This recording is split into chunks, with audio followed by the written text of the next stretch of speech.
industry and commerce. Now, the field of mutual social interaction increases with the growth of industry and trade. Industry and trade is impacted by the nature of human relationships and the social organization. Now, this nature of human relationship and the social organizations have continued to change over the years. To understand this development, it is necessary to study the history of culture, social organization, and economic institutions.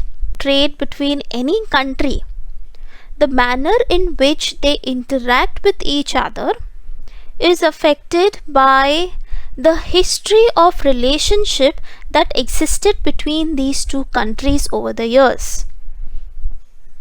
In the past, if the relationship between the two countries was not good, it will impact the trade relations.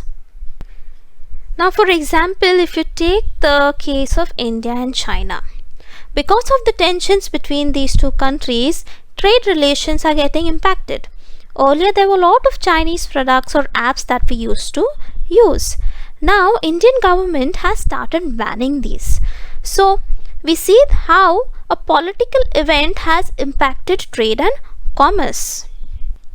Management studies. Management at various levels become easy with understanding of factors involved in chain of production, human resources, sales management, etc., and their functional systems in the past.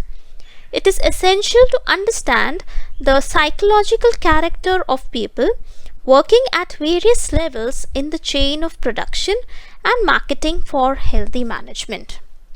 In order to achieve it, the understanding of the social and economic institution that support the industrial and commercial processes is important.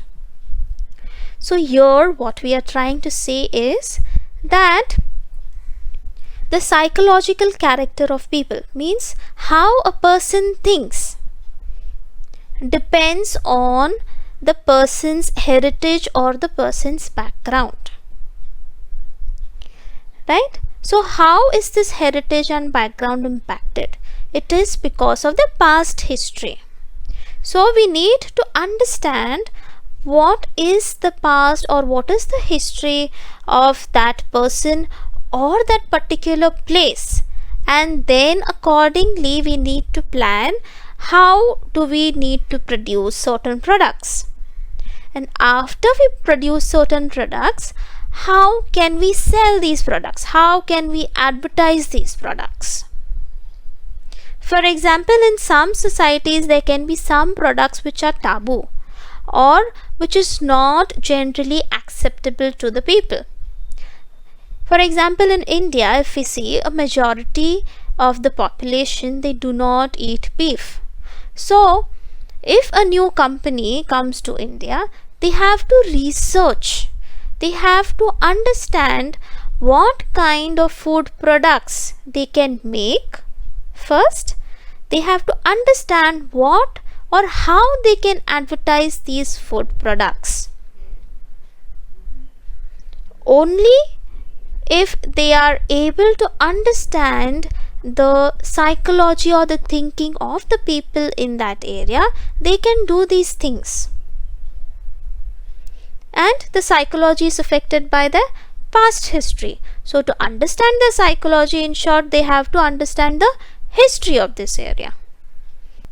Arts.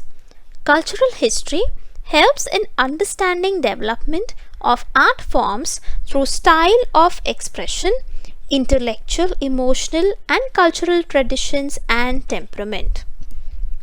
So just like any other fields, art forms have also developed and changed over a period of time.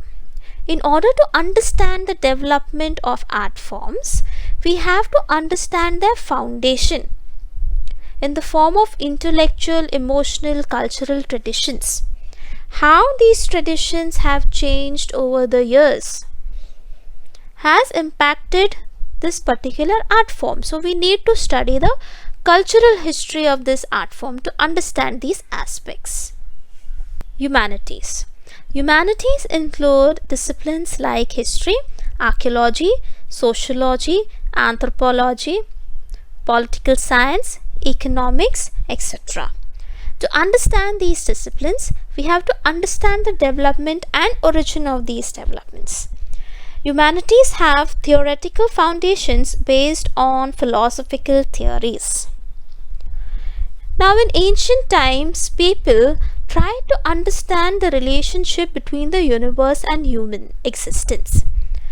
This gave rise to various stories about the origin of this world, the universal order, human life, gods, goddesses, etc.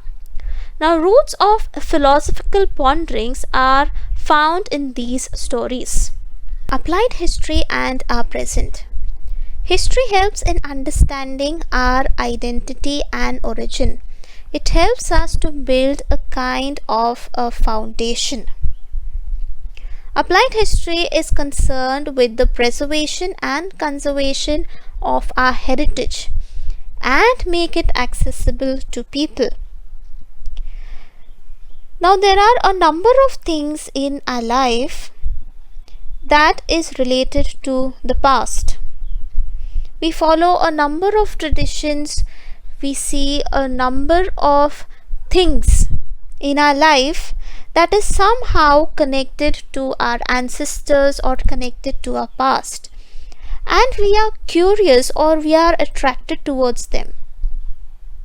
We want to know about them because they represent the creative thoughts and traditions of our ancestors. Now, applied history helps us here. It helps us to understand our present by helping us to understand our past. Applied history can be described as understanding of our present with the help of history and finding right direction for the benefit of our future. So, by understanding our past, we try or we take steps in the right direction so that our future turns better, so that we don't repeat the same mistakes that was done in the past. Now, let's see types of heritage. The first one is cultural heritage. It is in the form of human creation. Cultural heritage is of two types, tangible and intangible. Tangible heritage can be ancient sites, buildings, artifacts, manuscripts, sculptures, paintings, etc., which means something that we can touch. Intangible includes oral traditions and their language, traditional knowledge, social customs and rituals of celebrating festivals, styles of performing arts, certain traditional skills communities, groups who represent such tradition, customs and skills. Now, other than cultural heritage, the next type is natural heritage. Now, the concept of natural heritage gives importance to the thought of biodiversity. It includes the following things: fauna, which means animals, flora, which means plants, ecology, and geomorphic characteristics. Here we are talking about form of landscape and other natural features of the Earth's surface, which is crucial for sustaining the flora and fauna of a particular region.